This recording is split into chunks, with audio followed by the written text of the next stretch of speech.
와, 이거 펠리세이드 10만 킬로 주행하면 아반떼 인스퍼레이션 한 대 나오는 거죠.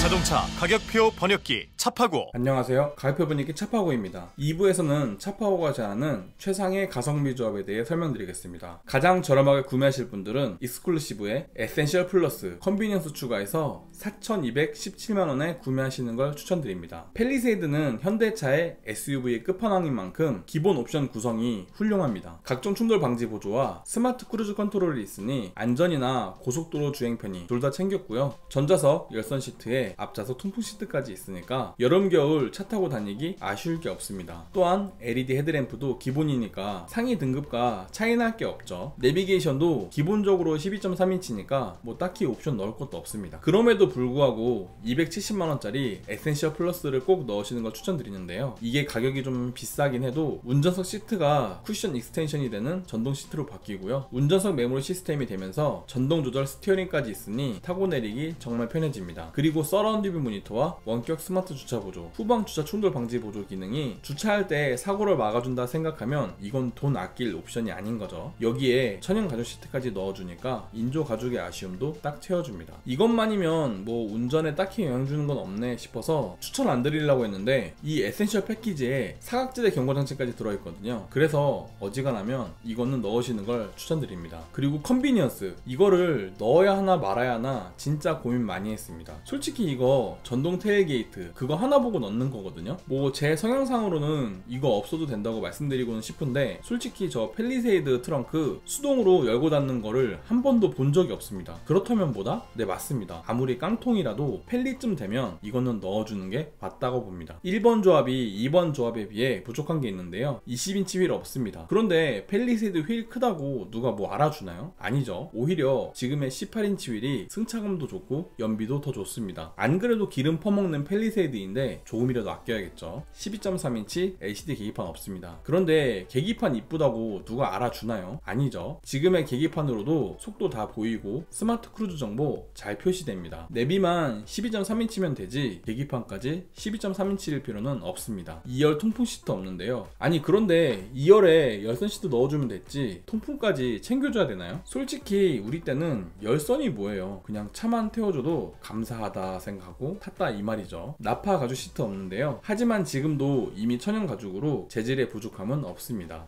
뒷좌석 수동 커튼 없는데요. 하지만 정 애들이 눈부시다고 하면 그냥 좌석식 암막 커튼 달아주면 됩니다. 3열 열선 시트 없는데요. 근데 3열에 사람이 탈 일이 있을까요? 그렇죠. 거의 없죠. 설마 탄다고 해도 원래 이런 차엔 3열까지는 열선이 없어 라고 말해주면 됩니다. 적당히 옵션이 있었으면 좋겠다 싶으신 분이라면 프레스티지에 주차 보조 시스템, 컴포트 추가하셔서 4,681만원에 구매하시는 걸 추천드립니다. 아시다시피 프레스티지는 와야 20인치 휠이 달리고요. 12.3인치 계기판도 프레스티지 와야 볼 수 있습니다. 그리고 도어에 가죽이 들어오는데 이거 별거 아닌 것 같아도 막상 맨살에 우레탄 닿는 것보단 훨씬 낫습니다. 컴포트는 180만원으로 저렴하지는 않지만 퀼팅 나파 가죽이 들어오고 뒷좌석 수동 커튼에 3열 파워 폴딩, 3열 열선 시트까지 들어와 줍니다. 이것만이면 안 넣어도 됐을 법한데 운전석 에르고 모션 시트와 앞좌석 레그레스트는 차에 타는 내내 편하게 갈 수 있는 꿀 옵션입니다. 다른 건 몰라도 엔진과 시트엔 돈을 아끼는 게 아니거든요. 그래서 이거는 무조건 넣어주세요. 참고로 GV80에선 이 에르고 모션 시트랑 고스트 도어 클로징만 합쳐가지고 180만원에 팝니다. 그거에 비하면 펠리세이드의 컴포트는 진짜 해자예요. 2번 조합이 3번 조합에 비해 부족한 게 있는데요. 캘리그래피 전용 디자인 없습니다. 근데 이 캘리그래피 전용 그릴 너무 징그럽지 않나요? 저는 너무 폭력적이라 오히려 무서울 지경입니다. 그래서 저는 이것 때문에 굳이 돈 쓸 필요는 없다고 봐요. 헤드업 디스플레이 없는데요. 이 헤드업 디스플레이를 프레스티지에서 넣으려면 뭐 넣을 수는 있습니다. 그런데 쓸데없이 크렐 오디오랑 빌트인 캠까지 같이 사야 됩니다.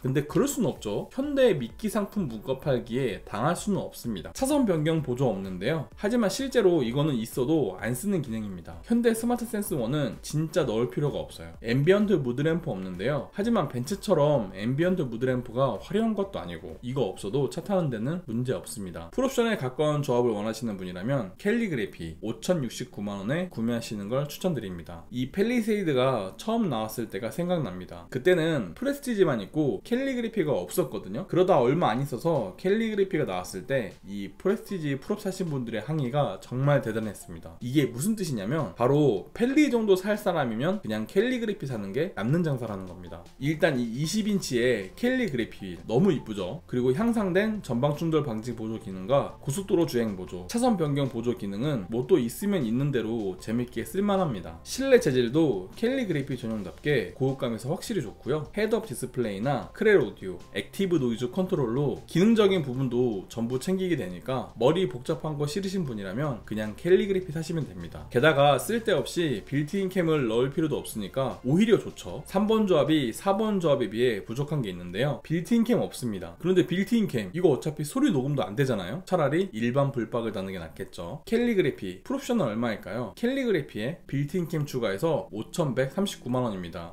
이 빌트인 캠 이게 정말 개륵인 게 소리 녹음도 안 되는 게 너무 열받기는 한데 대신 정품이기도 하고 보조 배터리까지 들어가 있어서 주차 중 녹화도 잘 됩니다. 그래서 이왕 사는 거 풀옵이다 싶으신 분이라면 뭐 넣으셔도 될 것 같아요. 한눈에 보는 옵션표입니다. 가장 저렴하게 구매하실 분들은 1번 조합 4,217만원에 구매하시면 됩니다. 각종 충돌 방지 보조에 스마트 크루즈 컨트롤, 전동 테일게이트, 전좌석 천연가죽 시트, 전좌석 열선 시트, 앞좌석 통풍 시트, 운전석 쿠션 익스텐션과 12.3인치 내비게이션의 서라운드 뷰 모니터, 원격 주차 보조 시스템까지 어지간한 차에 풀옵션에 가까운, 아니 풀옵션보다 더한 구성을 가지게 됩니다. 하지만 실내 고급감을 챙기실 분들이라면 464만원 더 주시고 2번 조합 4,681만원에 구매하시면 되는데요. 20인치 휠 타이어에 12.3인치 LCD 계기판, 2열 통풍 시트, 전좌석 퀼팅 나파가죽 시트, 스웨이드 천장재, 2열 수동 커튼, 운전석 에르고 모션 시트와 앞좌석 허벅지 종아리 받쳐주는 레그레스트, 3열 파워 폴딩 시트에 3열 열선 시트까지 펠리세이드의 고급화된 옵션 다 챙기게 됩니다. 하지만 펠리세이드는 역시 캘리그래피지 싶으신 분이라면 388만원 더 주시고 3번 조합 5,069만원에 구매하시면 되는데요. 캘리그래피 전용 디자인에 실내 곳곳에 가죽을 둘러주고 앰비언트 무드램프와 디지털 백미러, 윙 타입 헤드레스트, 헤드업 디스플레이, 12개 스피커의 크렐 오디오와 액티브 노이즈 컨트롤까지 최신 옵션 다 챙기게 됩니다. 하지만 이왕 사는 거 그냥 풀옵션 사야겠다 싶으신 분이라면 70만원 추가해서 4번 조합 5,139만원에 구매하시면 됩니다. 저는 개인적으로 1번 조합도 정말 훌륭하다고 봅니다. 하지만 운전을 많이 하시는 분이라면 에르고 모션 시트 때문에 2번 조합 가셔야겠죠. 근데 또 이 정도 돈을 들여서 사시는 분들은 이왕 돈 쓰는 거 아마 3번 조합에 캘리그래피를 사시게 될 겁니다. 그나저나 이렇게 쭉 널어놓고 보니까 차값이 진짜 많이 오르긴 했죠. 경쟁차종 비교해보겠습니다. 크기 먼저 비교해볼 텐데요. 현재 대한민국의 SUV 3대장 소렌토와 GV80을 놓고 비교해보겠습니다. 소렌토는 펠리세이드에 비해 길이는 185mm 혹은 75mm, 휠베이스도 85mm나 작습니다. 소렌토가 아무리 커졌다고 해도 펠리세이드에 비빌 거는 아니죠. GV80은 펠리세이드에 비해 길이가 50mm 작기는 하지만 폭은 동일하고 휠베이스는 오히려 55mm 더 큽니다. 물론 실제 타보면 펠리세이드의 앞뒤 공간이 더 넓게 느껴지긴 해요. 아무래도 펠리세이드가 전륜 기반이라 3열까지 실내가 넉넉하긴 합니다. 가격 비교해보겠습니다. 아무리 펠리세이드가 비싸다고 해도 GV80과는 몇천 차이가 나기 때문에 비교 대상은 아니라고 생각되어 뺐고요. 펠리세이드 2.2 디젤과 소렌토 1.6 터보 하이브리드, 소렌토 2.2 디젤과 비교해보겠습니다. 3번 조합 기준으로 펠리세이드 2.2 디젤은 150만원 더 비싸고요. 소렌토 하이브리드는 472만원, 소렌토 디젤은 683만원 저렴합니다. 펠리세이드 아무리 그래도 그렇지 거의 뭐 1억의 절반은 주고 사야 된다니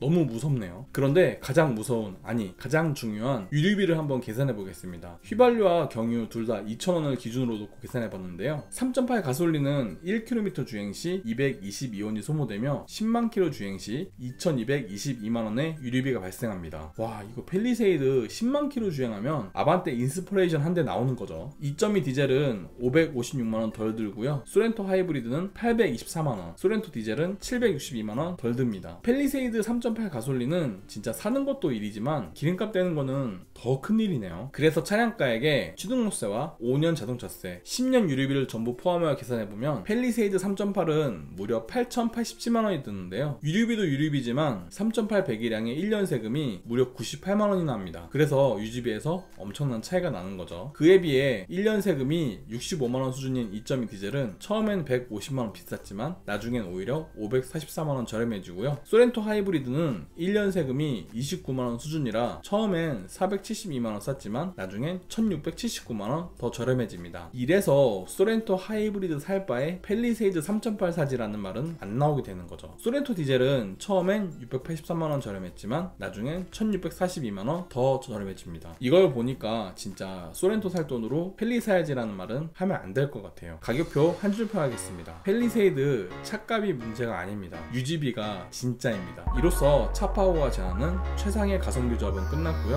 어떤 차를 구매하실지 마음의 결정은 되셨나요? 도움이 되었다면 구독과 좋아요, 도움이 되지 않았다면 싫어요를 꼭 눌러주세요. 감사합니다.